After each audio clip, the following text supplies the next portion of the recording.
महाभारत युद्ध का 18वां दिन कुरुक्षेत्र की धरती रक्त से भर गई। भीष्म गिरे, द्रोण मरे, यहाँ तक कि कर्ण भी धराशायी हो गया। किंतु युद्ध अभी शेष था। ये युद्ध रणभूमि में नहीं, बल्कि एक आहत योद्धा के दिल में चल रहा था। एक ऐसा योद्धा जिसे इतिहास ने छुपा दिया। उस रात शिविर के भीतर उस योद्धा ने जो किया, वो महाभारत का सबसे भयानक अध्याय था।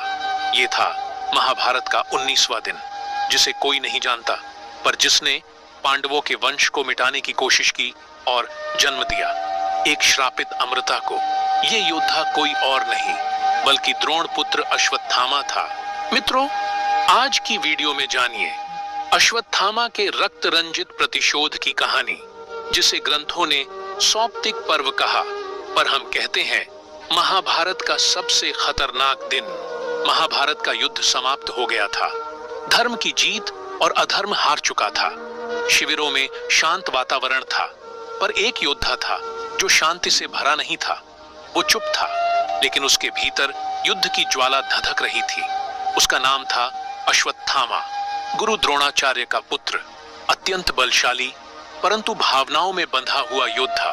अश्वत्थामा, जिसने अपने पिता को युद्ध भूमि में छल से मरते देखा था, वो छल जो स्वयं भगवान श्री कृष्ण और धर्मराज कहे जाने वाले युधिष्ठिर ने किया था। अश्वत्थामा के मन में शांति नहीं थी। वो बार बार सोच रहा था कि जब मेरे पिता को झूठ बोलकर मारा गया, तो इस युद्ध में धर्म की जीत कैसे हुई। फिर आई वो 18वें दिन की रात। दुर्योधन मृत्युशैया पर पड़ा था। अश्वत्थामा, कृपाचार्य और कृतवर्मा, ये तीनों योद्धा उसके अंतिम दर्शन के लिए गए। दुर्योधन की आंखों में आंसू थे। दुर्योधन ने अश्वत्थामा से कहा, हम हार गए अश्वत्थामा, हमारा वंश समाप्त हो गया, मेरे सभी भाई मारे गए। कृष्ण के छल का सहारा लेकर भीम ने गदा से मेरी जंघा तोड़ी, पर हे मित्र, क्या धर्म ने जीत पाई?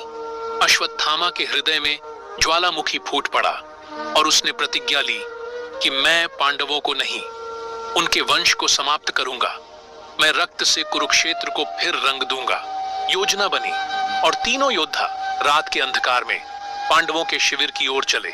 वहां शांति थी। भीम, अर्जुन, युधिष्ठिर, नकुल और सहदेव सभी दूसरी ओर विश्राम कर रहे थे। शिविर में उपस्थित थे द्रौपदी के 5 पुत्र, पांडवों की सेना के सेनापति धृष्टद्युम्न, शिखंडी, युयुत्सु और अन्य योद्धा। रात्रि के अंधेरे में अश्वत्थामा ने शिविर में प्रवेश किया। अश्वत्थामा ने सबसे पहले धृष्टद्युम्न को घसीटते हुए नींद से उठाया। धृष्टद्युम्न ने संघर्ष किया, पर अश्वत्थामा ने उसकी गर्दन घुटनों से दबाकर तोड़ दी। उसके बाद अश्वत्थामा ने शिखंडी को मारा। एक एक करके वो सभी को मारता गया। अंत में अश्वत्थामा द्रौपदी के 5 पुत्र, जो गहरी नींद में सोए हुए थे, उनके शिविर में पहुंचा। अश्वत्थामा ने एक क्षण के लिए ठहराव महसूस किया, पर अगले ही क्षण प्रतिशोध की आग ने दया को जला दिया। अश्वत्थामा ने द्रौपदी के 5 पुत्रों को तलवार से काट डाला। भोर होने पर जब पांडव और द्रौपदी शिविर लौटे, तो शिविर में चारों ओर शव पड़े थे। उन शवों के बीच सबसे क्रूर दृश्य था द्रौपदी के 5 पुत्रों के शव, जो नींद में ही मार दिए गए थे। द्रौपदी ने जब अपने पुत्रों की रक्त से सनी लाशें देखी, तो वो चीख उठी। चीखते हुए द्रौपदी ने युधिष्ठिर से कहा, हे धर्मराज, ये कैसी विजय है? आखिर मेरे पुत्रों का क्या दोष था? हे धर्मराज, मैंने सब कुछ सहा, वनवास, अपमान, चीरहरण, पर आज मेरी कोख जल गई। मुझे कोई सिंहासन नहीं चाहिए, मुझे न्याय चाहिए। अश्वत्थामा रात्रिकालीन नरसंहार के बाद एक आश्रम में जा छुपा था। वह जानता था कि अर्जुन और कृष्ण अब उसकी खोज में होंगे, पर उसे इस बात का गर्व था कि वह प्रतिशोध ले चुका है। उसे नहीं पता था कि उसकी यह घृणा उसे इतिहास का सबसे क्रूर अमर श्राप दिलाने वाली है। अर्जुन और कृष्ण जब अश्वत्थामा के पास पहुंचे, तो उसने उनसे युद्ध न करते हुए सीधा ब्रह्मास्त्र चला दिया। यह देख अर्जुन चौंक गया, पर कृष्ण के इशारे पर उसने भी ब्रह्मास्त्र छोड़ा। 2 ब्रह्मास्त्र आकाश में टकराने लगे। कृष्ण गरजे, दोनों ब्रह्मास्त्र को वापस लो, यह पृथ्वी का विनाश कर देगा। अर्जुन ने शांत चित्त होकर अपना अस्त्र वापस ले लिया, पर अश्वत्थामा का मन शांत नहीं था। वह हारना नहीं चाहता था। उसने अपना ब्रह्मास्त्र वापस नहीं लिया, बल्कि उसे उत्तरा के गर्भ में पल रहे अभिमन्यु के पुत्र की ओर मोड़ दिया। कृष्ण ने जब यह देखा तो उनका धैर्य समाप्त हो गया। कृष्ण ने भीम से कहा, जाओ भीम, अश्वत्थामा के माथे से वो दिव्य मणि निकाल लो। वह मणि जो अश्वत्थामा को ऊर्जा और अजेयता प्रदान करता था। भगवान का क्रोध यही नहीं रुका और उन्होंने अश्वत्थामा को श्राप दिया, हे अश्वत्थामा, तुझे इस जीवन से बड़ा प्रेम है ना, तो सुन, तू अमर रहेगा, ना तुझे मृत्यु मिलेगी ना शांति। तू पृथ्वी पर भटकता रहेगा, रक्त और पाप की गंध लिए तेरा शरीर सड़ता रहेगा, हर घाव से मवाद निकलेगी, पर तू मर नहीं पाएगा।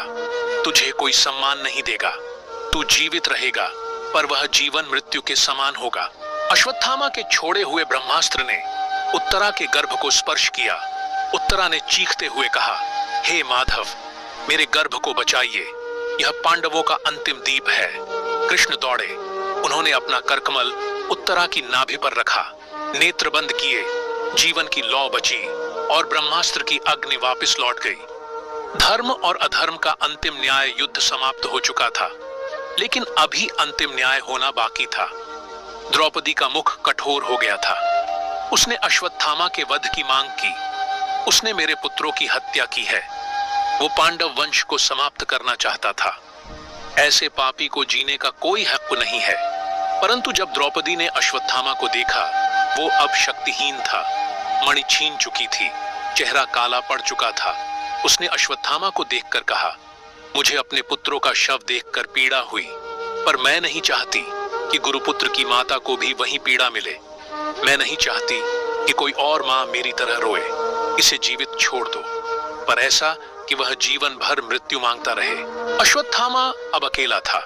वह किसी आश्रम, किसी तीर्थ, किसी जंगल में नहीं रुकता। कहते हैं उसकी देह पर घाव कभी नहीं भरते।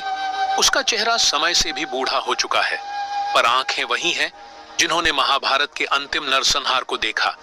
भारत के अनेक क्षेत्रों में मान्यता है कि अश्वत्थामा आज भी जीवित है। कहते हैं उसके शरीर से तेज गंध आती है, घाव कभी भरते नहीं। वह गुफाओं, जंगलों और निर्जन स्थलों में भटकता रहता है, मुक्ति की भीख मांगता हुआ। तो मित्रों, आपकी क्या राय है कि क्या अश्वत्थामा आज भी जीवित है? आप अपनी राय हमें कमेंट के माध्यम से भी बता सकते हैं।